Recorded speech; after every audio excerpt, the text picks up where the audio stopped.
Helping verbs MIGHT might ઉપયોગ વર્તમાન અથવા ભવિષ્યમાં કોઈ ક્રિયા થવાની ઓછી સંભાવના છે એવું દર્શાવવા માટે માઇટનો ઉપયોગ થાય છે. પોઝિટિવ કદાચ જ કરીશ, કદાચ જ કરશે, કદાચ જ કરશો.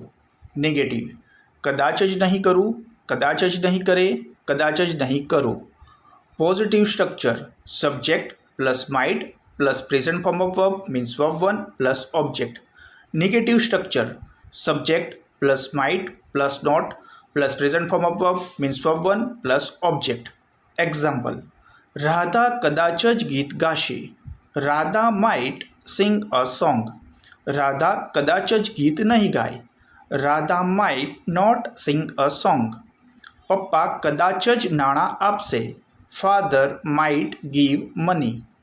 પપ્પા કદાચ જ નાણાં નહીં આપે. Father might not give money. તેઓ કદાચ જ અહીં આવશે. They might come here. તેઓ કદાચ જ અહીં નહીં આવે. They might not come here.